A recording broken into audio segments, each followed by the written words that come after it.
Okay, now in this video I will discussing about the cancer topic. Okay, so let's begin with the cancer. ठीक है, चलिए.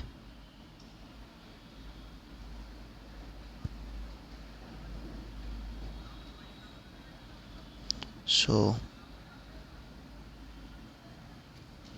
Cancer দেখো, তো সবার প্রথম তোমরা প্রত্যেকেই পড়ে এসেছো যে ক্যান্সার মানে হলো কি না, বাংলা মানেই বলে যে ক্যান্সার মানে হলো কোনো জায়গায় টিউমার, অর্থাৎ কোনো জায়গায় যদি কোনো টিস্যু ফুলে উঠে, ঠিক আছে, এটা মাস তৈরি করে বড় মতো সাইজের, তখন সেটাকে আমরা নর্মালি ক্যান্সার ধরে নিই, তাই তো. তো প্রত্যেকেই জানো যে ক্যান্সার যদি কারো হয় তো তার মারার চান্সটা খুব বেশি, মানে সে মানুষটার বাঁচার চান্সটা অনেকটাই কম. কেমন? সো ওটাই নিয়ে এখন দেখব. কেমন?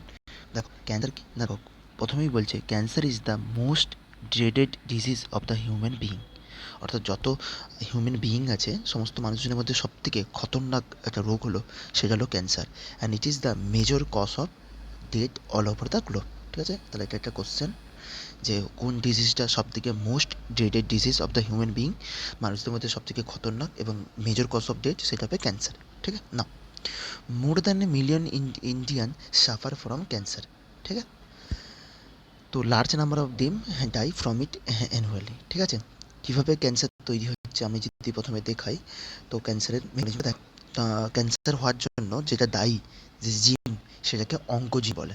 ঠিক আছে, তাহলে এটা নোট করো যে ক্যান্সার হওয়ার জন্য দায়ী যে রেসপন্সিবল জিনটা হলো অঙ্কোজিন.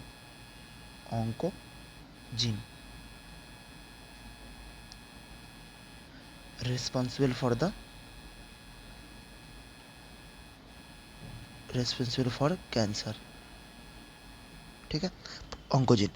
তো আমাদের সব জায়গায় প্রোটো অঙ্কোজিন আছে, স্কিনের উপর, ডিএনএর উপর, সব কিছু জায়গার উপর প্রোটো অঙ্কোজিন আছে. ঠিক আছে, তো ক্যান্সারের জন্য দায়ী আলট্রাভায়োলেট রশ্মি আসলো, ইউভি গামা রশ্মি আসলো, ঠিক আছে, বা অন্য কোনো রেডিয়েশন আসলো, ঠিক আছে, তখন প্রোটো অঙ্কোজিনটা অঙ্কোজিনে কনভার্ট হয়ে গেলে তখনই কিন্তু সেখান থেকে ক্যান্সার তৈরি হয় সেই সেলের উপর. সেই সেলের ডিএনএ যে রয়েছে সেটা চেঞ্জ করে দিয়ে, বা কোনো কারণে মিউটেশন হলো, সেই মিউটেশনের মাধ্যমে ওটা চেঞ্জ হওয়ার পর সেটা কিন্তু অঙ্কোজিনে কনভার্ট হয়ে গেলে তখন সেখান থেকে কিন্তু টিউমার বা ক্যান্সার তৈরি হবে. ঠিক আছে, ওই জন্য দেখো বলতে এনসারটি the mechanism that underline development of the cancer or the oncogenic transformation of the cell.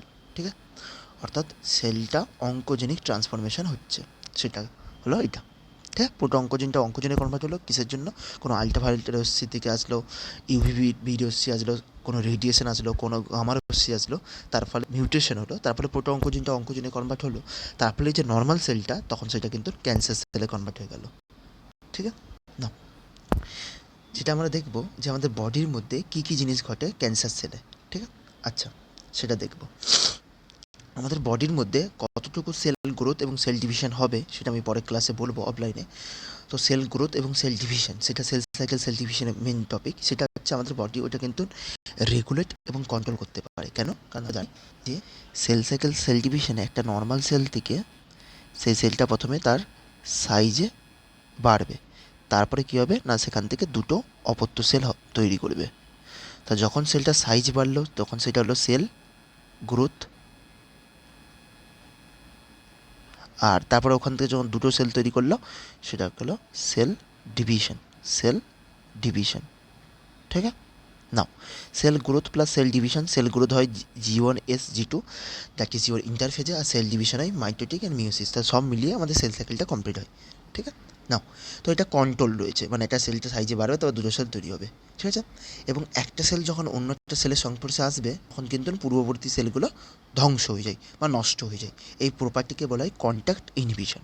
Contact, একটা সেল যখনই অপর সেলের কন্ট্যাক্টে আসছে তখন অপর সেলের গ্রোথকে আটকে দিচ্ছে, অপর সেলটা ধ্বংস হয়ে যাচ্ছে, তো এই জন্য বলে কন্ট্যাক্ট ইনহিবিশন. ঠিক আছে, তাহলে এইভাবে তাহলে আমাদের নর্মাল সেলগুলো তৈরি হচ্ছে দুটো তিনটে করে, আবার তারা নষ্ট হচ্ছে, আবার নতুন সেল তৈরি হচ্ছে, এইভাবে হতেই থাকছে. কেমন? ওকে, তো কন্ট্যাক্ট ইনহিবিশন মানে একটা সেল অপর সেলের, তার হলে কী হবে, সেল তো জমে জমে টিউমার এমনিতেই তৈরি করবে, তাই না? তো এটা হচ্ছে আমাদের রেগুলেশন প্রপার্টি রয়েছে. না ক্যান্সারে কী হয় না, নর্মাল সেলের মধ্যে যে প্রপার্টি কন্ট্যাক্ট ইনহিবিশন, একটা সেল যখন অন্য একটা সেলের সাথে কন্ট্যাক্টে আসে তখন কিন্তু অন্য সেলের গ্রোথ রুকে আটকে যায়, তার ফলে নর্মাল সেলের বৃদ্ধি হলো, দুটো সেল তৈরি করলো, তার ধ্বংস হলো, আবার নতুন সেল তৈরি হলো, এরকমভাবে হতে থাকে. ঠিক আছে, নাও ক্যান্সার সেলের ক্ষেত্রে কী হয় না, cancer cell appears to lose this property, cancer সেলে কিন্তু এই প্রপার্টি নষ্ট হয়ে যায়। তার মানে ক্যান্সার সেলে যদি একটা সেল থেকে অপর সেল তৈরি হয়, দুটো সেল তৈরি হলো, এই দুটো সেল থেকে আরও সেল তৈরি হবে, তারপর আরও সেল তৈরি হবে, এবং পূর্ববর্তী সেলগুলো অন্য সেলের সাথে কন্ট্যাক্টে আসলেও সেগুলো কিন্তু ধ্বংস হয়ে যায় না। দ্যাট মিন্স সেগুলো যদি ধ্বংসপ্রাপ্ত না হয় তাহলে অসংখ্য সেল একটা অ্যাগ্রিগেশন তৈরি করবে, অসংখ্য সেলের একটা অ্যাগ্রিগেশন সমষ্টি তৈরি করবে, যেটাই হচ্ছে একটা বাল্জ মাসেল মাসেল তৈরি করবে, মানে একটা বড় স্ফীত মতো স্ট্রাকচার তৈরি করবে, যেটাকে টিউমার বলে। ঠিক আছে, অ্যাজ রেজাল্ট ক্যান্সার সেলসটা কী করবে না, ক্যান্সারের সেলসটা just continue to giving rise to masses of the cell known as tumour তৈরি করবে। বুঝলে? তাহলে এটা ইম্পর্ট্যান্ট একটা কোশ্চেন, অনেকবার মক টেস্টে এসেছে যে ক্যান্সার সেলে কী হয় না, ক্যান্সার সেলে কন্ট্যাক্ট ইনহিবিশন প্রপার্টি লস্ট হয়ে যায়। দেখো, cancer cell appear to lose the property, যাই কন্ট্যাক্ট ইনহিবিশন প্রপার্টি লস্ট হয়ে গেল, তার মানে একটা সেল অন্য সেলের সাথে কন্ট্যাক্টে আসলে আর নষ্ট হবে না, তার ফলে অসংখ্য সেলের এ একটা সেল, এ একটা সেল, এ একটা সেল, এ একটা সেল, সেল সেল জুড়ে গিয়ে আর তো নষ্ট হচ্ছে না, না কন্ট্যাক্টে আসলেও নষ্ট হচ্ছে না, তো এইভাবে একটা লার্জ সাইজের কী তৈরি করবে, সেল মাস তৈরি করবে, যেটাকে বলা হয় টিউমার, যেটাকে কী বলে টিউমার্স তৈরি করেছে, সেলের টিউমার্স তৈরি করছে। ঠিক আছে, নাও এই টিউমার্সকে হচ্ছে দুটো ভাগে ভাগ করা যায়। কী কী স্যার দুটো ভাগে ভাগ করা যায়? একটা হচ্ছে বিনাইন টিউমার, একটা হচ্ছে বিনাইন, আর একটা হচ্ছে ম্যালিগনেন্ট। ঠিক আছে, নাও ম্যালিগনেন্ট, এই বিনাইন আর ম্যালিগনেন্ট টিউমারটা কি না, বিনাইন টিউমারটা যেটা হলো কোনো একটা পার্টিকুলার যদি টিস্যুতে বা অর্গানে যদি হয়, বডির কোনো একটা পার্টে, তো সেই জায়গার মধ্যেই থাকবে। সাপোজ আমাদের স্কিনে হলো, তো স্কিনের একটা জায়গার মধ্যেই থাকবে। ঠিক আছে, যেখানেই হোক না কেন একটা অরিজিনাল লোকেশনের মধ্যে হবে, চারিদিকে ছড়িয়ে যাবে না, সেটা হলো বিনাইন টিউমার হলো। কিন্তু ম্যালিগনেন্ট টিউমার খুব ডেঞ্জারাস, যেই জায়গায় হবে, আমাদের স্কিন হলো, স্কিন থেকে অন্য জায়গায় ছড়িয়ে গেল। সাপোজ আমি যদি বলি আমাদের ইউট্রাসে যদি কোনো কারণে ক্যান্সার হতে হয়, তো ইউট্রাস থেকে এটা সার্ভিক্সে চলে যেতে পারে, তো সেখান থেকে সার্ভিক্স ক্যান্সার, সেখান থেকে ওভারিতে চলে যেতে পারে, ওভারিন ক্যান্সার, এবং ইউট্রাসের নিজস্ব যে ক্যান্সার ইউটেরাইন ক্যান্সার তো হতেই পারে। তো চারিদিকে ছড়িয়ে যাচ্ছে, একটা জায়গায় ক্যান্সার থেকে চারিদিকে ছড়িয়ে পড়েছে, তো সেটা হলো ম্যালিগনেন্ট টিউমার। ওকে, আর বিনাইন টিউমারটা কোনো দিকে ছড়ায় না। ঠিক আছে, এই পার্থক্যটি অনেকবার কোশ্চেন পড়েছে, বিনাইন টিউমার ম্যালিগনেন্ট টিউমার কি। বিনাইন বিনাইন মানে কি, শুরু তো একটা জায়গায় থাকবে, তো এটা অরিজিনাল লোকেশনে থাকবে, ডু নট স্প্রেড অন্য পার্ট অফ দ্য বডি, এবং লিটিল ড্যামেজ করবে, কারণ যেই স্কিনে যে হবে ওই পার্টিকুলার জায়গাটা কেটে বাদ দিয়ে দিলে ক্যান্সারটাকে আমার ঠিক হয়ে যাবে। কিন্তু ম্যালিগন্যান্ট টিউমারটা মোস্ট ডেঞ্জারাস, কেন? কারণ এখানে সেলটা প্রলিফারেশন মানে সেলটা বিভেদনের মাধ্যমে, আর নিওপ্লাস্টিক মানে ক্যান্সার সেলকে বলা, এবার টিউমার সেলের মাধ্যমে এখানে সেলগুলো র্যাপিডলি গ্রোথ করে এবং চারিদিকে চারিদিকে ছড়িয়ে পড়ে এবং ড্যামেজিং করে সারাউন্ডিং নর্মাল টিস্যু, যেখানে ক্যান্সার হলো তার চারিপাশে যে নর্মাল টিস্যু সেটাকেও ড্যামেজ করে দেয়। তো যার ফলে malignant tumour is the most dangerous tumour. ঠিক আছে, নাও আর একটা টার্ম আছে, তাহলে বিনিয়ান টিউমার কি, ম্যালিগন্যান্ট টিউমার কি, ভেরি ইম্পর্টেন্ট। ঠিক আছে, পার্থক্য দিয়ে কোশ্চেন পড়ে, তোমাদের স্টেটমেন্ট দিয়ে কোশ্চেন পড়বে যে which of the following statement is incorrect regarding the difference of benign tumour আর ম্যালিগন্যান্ট টিউমার। ঠিক আছে, বিনাইন মানে শুরুতে এক জায়গায়, আর মানে শুরু অবস্থায় ক্যান্সারের, আর ম্যালিগন্যান্ট মানে ক্যান্সারটা একদম পুরো অন্তিম পর্যায়ে চলে গেছে, এক্সট্রিম কন্ডিশনে চলে গেছে। ওকে, চলো ভাই চালিয়ে নাও নেক্সট কোশ্চেন। ক্যান্সার যে স্প্রেড করছে ব্লাডের মাধ্যমে, লিম্ফের মাধ্যমে, একটা সেল থেকে অন্য সেলে ছড়িয়ে পড়ছে, এই প্রপার্টিটাকে বলা হয় মেটাস্ট্যাসিস। অনেকবার কোশ্চেন পড়েছে যে মেটাস্ট্যাসিস কি না, ইট is the property of malignant tumour. আমি তাহলে লিখে দিই যে ক্যান্সার স্প্রেড, ম্যালিগনেন্সি হলো ক্যান্সার সেল, বা তোমরা প্লাস্টিক সেল বলতে পারো, ক্যান্সারের সেল স্প্রেড ছড়িয়ে পড়ে থ্রো ব্লাড, লিম্ফ। ঠিক আছে, ব্লাডের মাধ্যমে, লিম্ফের মাধ্যমে ছড়িয়ে পড়ছে ইনটু দ্য, কোথায় কোথায়, ডিস্ট্যান্ট অর্গান টিস্যু, চারিদিকে নর্মাল যে টিস্যু ছিল, মানে ক্যান্সারের যে টিস্যু সেখান থেকে নর্মাল যে টিস্যু ইনটু দ্য ডিস্ট্যান্ট টিস্যুতে, অর্গানে, চারিদিকে কিন্তু ছড়িয়ে পড়েছে, তো সেখানে গিয়ে তাহলে কী হলো, ক্যান্সার তৈরি করলো। ঠিক আছে, তো এটা হলো মেটাস্ট্যাসিস। তো তোমরা যারা এইচএস দেবে তাদের বোর্ডে 2 নম্বরে পড়ে মেটাস্ট্যাসিস কাকে বলে, কিছুই না, ক্যান্সারের সেলগুলো যখন রক্ত ও লসিকার মাধ্যমে চারিদিকে অন্যান্য টিস্যু অর্গানে ছড়িয়ে গিয়ে সেখানে ক্যান্সার তৈরি করছে, তাকেই কিন্তু মেটাস্ট্যাসিস বলে। আশা করি ক্যান্সার কী জিনিসটা বুঝতে পারলাম। ঠিক আছে, নর্মালি কিছু না, আমাদের নর্মাল যে সেল আছে প্রোটো-অঙ্কোজিন, ইউভি রশ্মি, আমি এক্ষুনি বলছি কী কী কারণে এটা ক্যান্সার তৈরি হয়, ইউভি রশ্মি, আলট্রাভায়োলেট রশ্মি, স্কিন তোমার ওখান থেকে আসছে, তারপরে মিউটেশন হলো, মিউটেশন আসার ফলে প্রোটো অঙ্কোজিনটা অঙ্কোজিনে কনভার্ট করে normal property cell growth, cell division হয়ে, সেল সাইকেল হয়ে মারা যাবে। একটা সেল অন্য সেলের সাথে কন্ট্যাক্টে আসলে সেটা ইনহিবিশন হবে, সেলের গ্রোথটা আটকে যাবে। তো ক্যান্সার সেল এটা হয় না, তার ফলে একটা সেলের মাস তৈরি করে, সেটাকে টিউমার বলে। দুটো আছে, benign malignant tumour. Benign malignant টিউমারের পার্থক্যটা পড়বে, আর প্রপার্টি কাকে বলে মেটাস্টেসিসটা করতে, ঠিক আছে না। এবার যেটা আমরা দেখবো সেটা হলো কসেস অফ দ্য ক্যান্সার।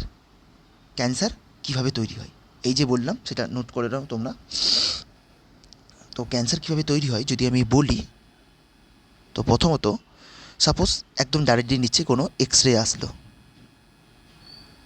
বা কোনো ইউভি বি রশ্মি আসলো, হ্যাঁ সানলাইট থেকে আসলো, বা কোনো গামা রেডিয়েশন আসলো, ওই রেডিয়েশন কোনো তরঙ্গ মানে কোনো তেজস্ক্রিয় থেকে গামা রেডিয়েশন হলো, এইগুলো আসার পর সাপোজ আমাদের স্কিনের উপর আসলো। স্কিনের উপর আসলো কি না, ওখানে কী আছে, প্রোটো অঙ্কোজিন আছে, মানে ক্যান্সারের পূর্ব অবস্থা, যেটা প্রোটো মানে পূর্ব আর অঙ্ক মানে ক্যান্সার। ওই জন্য একটা জিনিস জেনে রাখবে, স্টাডি অফ অঙ্কোলজি মানে ক্যান্সার, ক্যান্সার সংক্রান্ত আলোচনাকে বলা হয় অঙ্কোলজি, ঠিক আছে। তো ওই জন্য অঙ্কোলজিস্ট বলে, যারা ক্যান্সারের ডাক্তার হয় তাদেরকে অঙ্কোলজিস্ট বলে, ঠিক আছে। নাও এই প্রোটো অঙ্কোজিনটা কী হবে, ওই আলট্রাভায়োলেটটি ওইটার ফলে অঙ্কোজিনে কনভার্ট হয়ে যাবে, ঠিক আছে, অঙ্কোজিনে কনভার্ট হয়ে যাবে। যেই অঙ্কোজিনে কনভার্ট হলো, এই অঙ্কোজিনটাকে কিন্তু তখন বলা হয় ক্যান্সারের সেল। তাই অঙ্কোজিনটা তখন কিন্তু আর নর্মাল সেল না, এটা তখন কিন্তু ক্যান্সারের সেলে সেলে কনভার্ট হয়ে গেল, ঠিক আছে। এটা কিন্তু তখন ক্যান্সারের সেলে কনভার্ট হয়ে গেল। নাও দ্য পয়েন্ট ইজ, তো যখনই ক্যান্সারের সেলে কনভার্ট হয়ে গেল, তখন কিন্তু এটা তখন ওই কন্ট্যাক্ট ইনহিবিশন প্রপার্টি নষ্ট করে দেবে, যার ফলে সেখান থেকে টিউমার হবে, মানে ক্যান্সার তৈরি করবে, ঠিক আছে। সেখান থেকে টিউমার হবে মানে ক্যান্সার তৈরি করবে, ওকে। নাও এই এক্স রে, ইউভি রশ্মি, গামা রেডিয়েশন যারা ক্যান্সারের জন্য তৈরি করলো তাদেরকে বলা হয় কার্সিনোজেন। তাহলে কার্সিনোজেন কাদেরকে বলে, যারা ক্যান্সার তৈরি করার জন্য দায়ী যে কেমিক্যাল, কার্সিনোজেন ক্যান্সার সৃষ্টিকারী কেমিক্যাল, ওকে। তো সেটা মেবি ফিজিক্যাল বা বায়োকেমিক্যাল এজেন্ট হতে পারে। এক্সাম্পল কী কী, এক্স রশ্মি, গামা রশ্মি এবং ইউভি রশ্মি, এগুলো রয়েছে। কীভাবে করবে বললাম এক্ষুনি, মিউটেশনের মাধ্যমে আমাদের ডিএনএকে ড্যামেজ করে দিয়ে প্রোটো অঙ্কোজিনকে অঙ্কোজিন থেকে ক্যান্সার সেল এবং টিউমার সেল কনভার্ট করে দেয়, ঠিক আছে।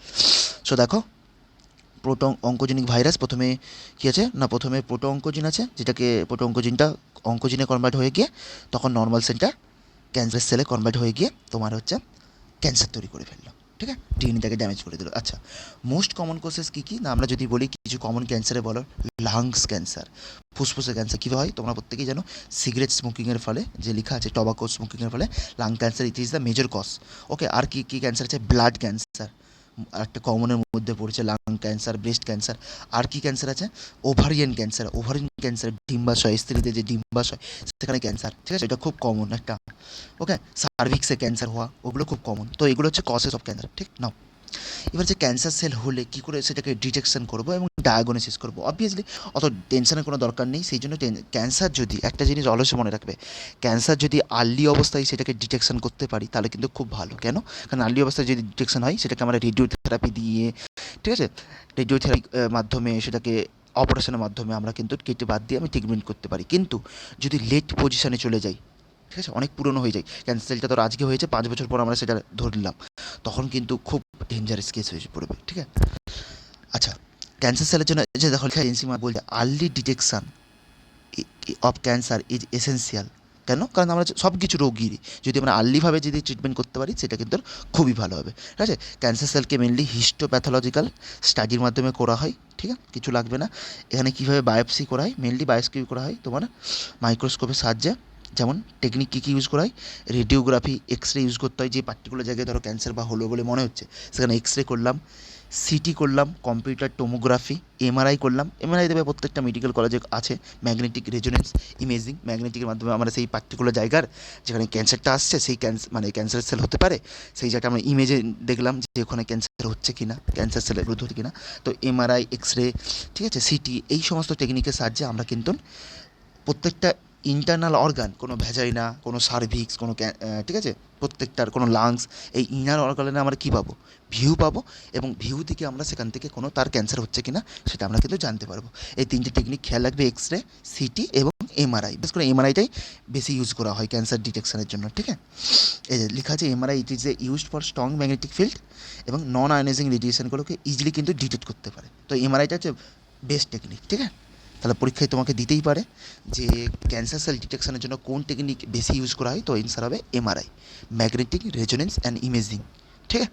চালিয়ে নাও, আর কি কি হতে পারে আমরা যদি দেখি, মোটামুটিভাবে এগুলো রয়েছে, দেখবে মোটামুটিভাবে বেশি কিছু নেই। ওকে, গল্প লেখা আছে, তোমরা চাইলে দেখবে, নয়তো না, পরে ক্যান্সার ভালো করে পড়বে এমবিবিএসে ঢুকে, ঠিক আছে। নাও, এখানে মেনলি তোমার মেন যে ক্যান্সার রয়েছে, কয়েকটা ক্যান্সার লেখা আছে। এটা লাং ক্যান্সার, যেটা টবাকো স্মোকিংয়ের ফলে হয়, ঠিক আছে, একটা ভালো এক্সাম্পল। নাও, ক্যান্সারকে আমরা কীভাবে ট্রিটমেন্ট করবো, ধরো সাপোজ আমরা ম্যাগনেটিক রেজোনেন্স ইমেজিং, এমআরআই সাহায্যে ডিটেক্ট করতে পারলাম লাংসে ক্যান্সার আছে, ঠিক আছে। তাহলে আমরা কীভাবে লাংস থেকে ক্যান্সারটাকে আমরা রিমুভ করতে পারবো, সেটা তোমরা নিজেরাই বলতে পারবে। কীভাবে আমরা ট্রিটমেন্ট করতে পারি স্যার, না আমরা ট্রিটমেন্ট করতে পারি সেখানটায় সার্জারি করে দিয়ে, কোনো রেডিয়েশন থেরাপি দিয়ে, কোনো রশ্মি প্রয়োগ করে ওই ক্যান্সার যে সেলগুলোকে সেটা আমরা ডিমিনিশ করে দিলাম, নষ্ট করে দিলাম, অথবা ইমিউন থেরাপি দিয়ে, কোনো ইমিউনো সাপ্রেসান্ট, কোনো ড্রাগস ইউজ করে, কোনো মেডিসিন ইউজ করে সেই ক্যান্সারের সেলগুলোকে নষ্ট করে দিলাম, সেটাভাবে করতে পারি, ঠিক আছে। আচ্ছা, কেমোথেরাপি ড্রাগস ইউজ করে, ওই যে বললাম কোনো ড্রাগস ইউজ করলাম, সেগুলোকে মেরে দিবে, হুইচ ইউজ টু কিল ক্যান্সারের সেলকে মেরে দিবে, সেটার মাধ্যমে আমরা পার্টিকুলারলি করতে পারি, ঠিক আছে। অবভিয়াসলি শর্ত হলো এগুলো কিন্তু ইনিশিয়াল কন্ডিশনে, ঠিক আছে। আচ্ছা আচ্ছা, বেশিরভাগ কিন্তু ক্যান্সারের জন্য কী করতে হয়, মোস্ট ক্যান্সারের জন্য সার্জারি করতে হয়, রেডিওথেরাপি এবং কেমোথেরাপি করতে হয়। নর্মাল এগুলো রিডিং দেবে, কিছু অতটা ইম্পর্টেন্ট নেই। কিন্তু বর্তমানে যেটা ইউজ করা হয় খুব ভালো মতো করে, বায়োলজিক্যাল রেসপন্স মডিফায়ার যেটা ইউজ করে, সেটা হলো আলফা ইন্টারফেরর, যেটা কিন্তু টিউমার ট্রিটমেন্টের জন্য ইউজ করা হয়। বহুত যেটা ইম্পর্টেন্ট, আলফা ইন্টারফেরন ইউজ করা হয় বর্তমানে, যেটা বায়োলজিক্যাল রেসপন্স মডিফায়ার এটা করা হয়। যেটা কী করতে পারে, আলফা ইন্টারফেরন তুমি যদি ইউজ করো, সেটা আমাদের ইমিউন সিস্টেমকে অ্যাক্টিভেটেড করবে, তার সাথে সাথে টিউমারকে ডিস্ট্রয় করবে। ইম্পর্টেন্ট পয়েন্ট, আলফা ইন্টারফেরন, এটা হচ্ছে নিটের ফিউচার কোশ্চেন, ঠিক আছে। এটা কিন্তু as it is pathfinder mock test দিয়েছিল, যে ক্যান্সার সেলের ট্রিটমেন্টের জন্য বর্তমানে বায়োলজিক্যাল রেসপন্স মডিফায়ার হিসেবে কী ইউজ করা হয়, alpha interferon, gamma, beta, delta. তো অ্যান্সার হবে আলফা ইন্টারফেরন। এবং মোস্ট ইম্পর্টেন্টলি আমি এই কোশ্চেনটা ভুলও করে এসেছিলাম, আমি গামা ইন্টারফেরেন্স দিয়েছিলাম। তো অ্যান্সার হবে আলফা ইন্টারফেরেন্স, হচ্ছে বায়োলজিক্যাল রেসপন্স মডিফায়ার হিসেবে ইউজ করা হয়, যেটা ইমিউন সিস্টেমকে অ্যাক্টিভেটেড করবে, তার সাথে সাথে আমাদের টিউমার সেলকে টেস্ট করবে, ঠিক আছে। আচ্ছা, ক্যান্সার সেল থেকে তাহলে মোটামুটি তোমাদের এই জায়গাটাই খেয়াল রাখবে, ক্যান্সার সেলের প্রপার্টি কী কী, কন্ট্যাক্ট ইনহিবিশন প্রপার্টিকে নষ্ট করে দেয়, বিনাইন ম্যালেরিয়ান টিউমারের পার্থক্য কী, মেটাস্টাসিস কী, ক্যান্সারের জন্য দায়ী কে কে, ইউরিওসি, গামারসি, এটা প্রোটো-অঙ্কোজিনকে অঙ্কোজিনে কীভাবে কনভার্ট হচ্ছে, ক্যান্সার সেল ডিটেকশনের জন্য কী ইউজ করা হয়, এমআরআই, আর ট্রিটমেন্টের জন্য কী ইউজ করা হয়, মোস্ট কমন ক্যান্সার কি, লাংস ক্যান্সার। বাস এতটুকু পার্ট কভার করলে একটা কোশ্চেন মোস্ট প্রবাবলি आ सकती है, ठीक है। ठीक है, थैंक यू।